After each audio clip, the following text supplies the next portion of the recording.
Today on Dirtnation Offroad, we are talking about off-roading in the snow, specifically trails in California.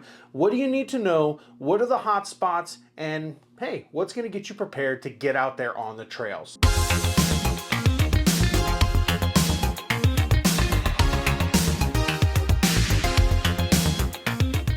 Hey, what's up guys? Welcome back to a new episode of Back to Basics, where we take a practical and realistic look at all things off-road. In today's video, we are going to be going over all the information that you need to know about snow wheeling in Southern California. Now, we are getting to the end of winter in Southern California, and to be honest, we really didn't have a lot of snow this year, but regardless, we are currently in a storm right now. A lot of the peaks, a lot of the cool hot spots are starting to get some snow right now. So it's a good opportunity if you haven't done it already, or if, hey, you just want to go out and wheel in some snow, this is a good opportunity to do so. So we're going to be covering some trails and some just tips and tricks for snow wheeling in specifically Southern California. What I'll be doing in this video is going over all the necessary info to run trails in these conditions.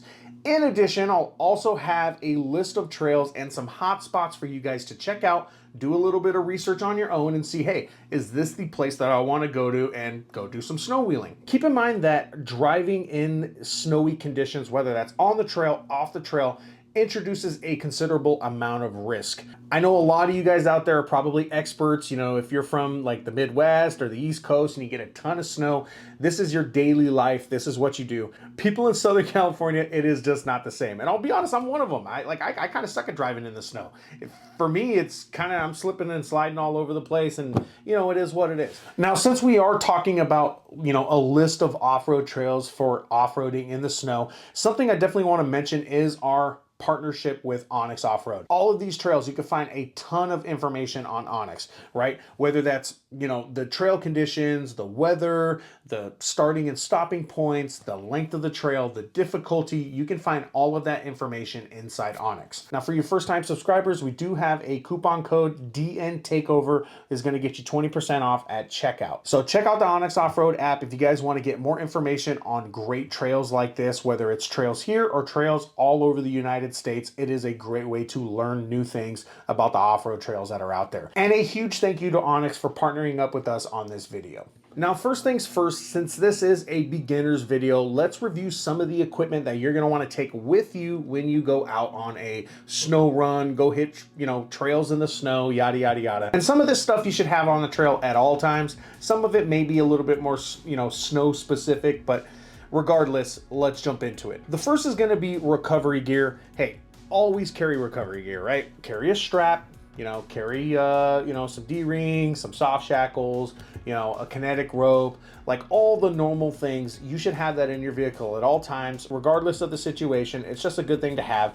That includes a winch. You know, if your vehicle isn't equipped with one, that's okay. Not every vehicle, you know, has the ability to have a winch unless you do some like extreme modification. But if you have the ability to have a winch on your vehicle, it is definitely a good idea. Some other things to consider carrying is traction boards. Now, I don't carry traction boards, but I have used them. And in fact, the only times I've really used them where it was like useful for me was in the snow, coincidentally. Also going to be important is a shovel.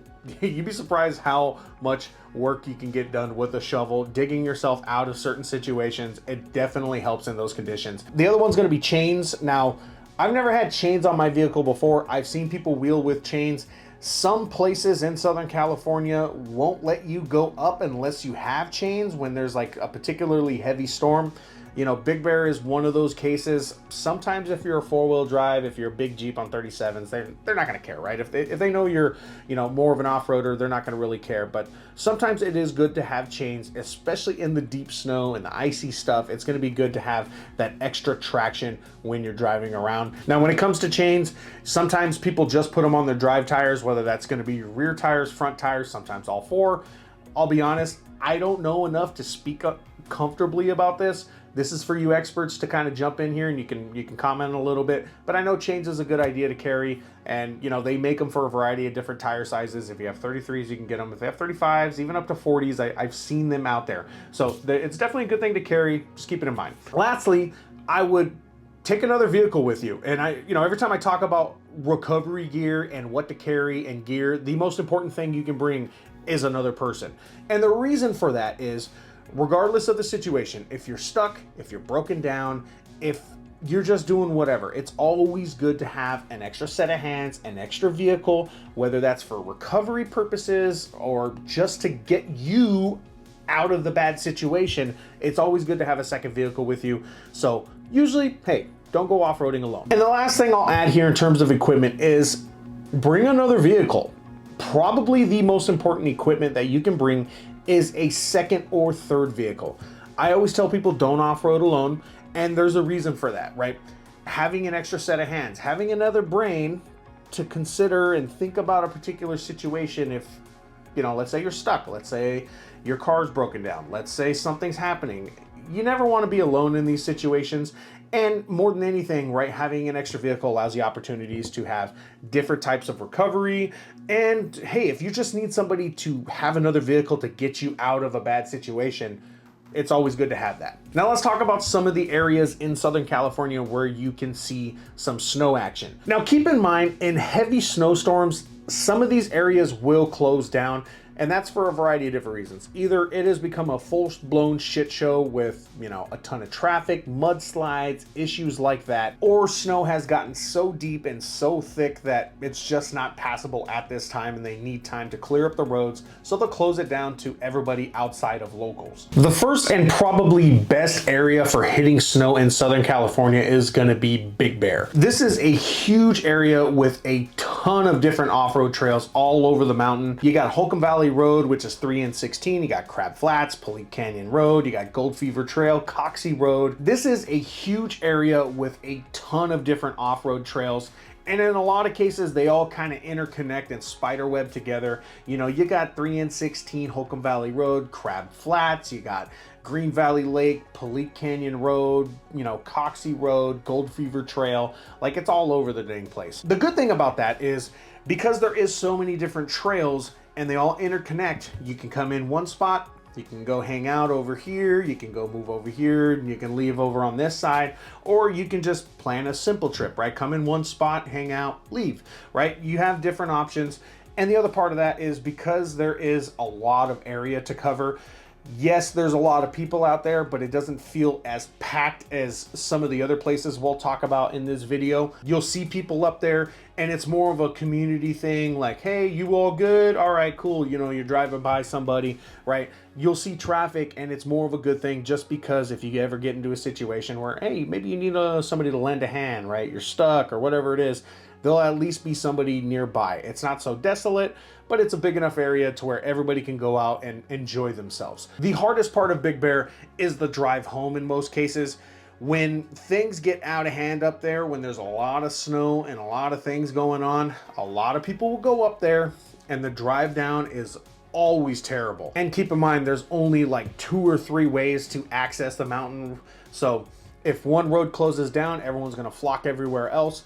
So the drive home is probably the worst part, or the drive in some cases. But regardless, it is the best area to go. It's kind of like the snow place in Southern California. In addition, it's kind of the cool summer wheeling spot too, because it is cool up there. So when it's 110 degrees in like San Bernardino or, you know, anywhere, you know, around where I live, right? You go up to Big Bear, it's 85 degrees. It feels kind of nice up there. But regardless, we'll do a summer wheeling video when we get to that point. The next and probably most accessible area for beginners and just really anybody that wants to go snow off-roading is going to be Lytle Creek. Now, Lytle Creek itself isn't a very large area, but there are some great spots to hit trails and kind of just go off on your own and go do some cool stuff. To name a few, Coldwater Canyon is probably like the most popular place in Lytle Creek, right? You take the upper Lytle Creek Trail, or 302, 306, I forgot exactly which one it is, but you take that trail up to Yellow Post Campsite number 18, and it's like the perfect hangout spot. The trail itself is a ton of fun, even without any kind of snow or anything. It's just a cool trail to drive up. It's nice and scenic. It has some flexi spots. It has a little bit of rocks, nothing too crazy. But when you introduce snow, ice, water to the situation, this trail gets a little hectic. And the reason for that is most of the trail going up is under shaded tree coverage, which means you go up in the morning or you drive up, and let's say you have no trouble getting up, right? You might have some trouble in a couple spots, yada, yada, yada. You go up, you hang out for the day. When you start to come down, it's later in the day, the sun's going down. Now all of this is starting to freeze over, which means as you're going down, this is all ice and you're gonna be slipping and sliding and going all over the place. This is one of those trails that I would avoid in the snow. Also in Lytle Creek, you got some more like fire road type trails. You got Sheep Creek Truck Trail, which, you know, on its own is just a flat trail. It is on a ridge, so, you know, if things are like really out of hand, there's a ton of snow, there's some risk there, and more than likely they'll probably close that area off. It is common for Lytle Creek to get closed when things, you know, start to get a little hectic. Regardless, I've run that trail in the snow and it was a lot of fun. There's also a couple of other trails nearby. You got Slade Canyon, Sharplish Ranch, Gobbler Knockers Spur. Sorry, I got my notes right here. That one, I think I've ran that trail because they all kind of connect, but the name on that one, we got Gobbler Knob Spur. In all, this is some great snow wheeling in Lytle Creek.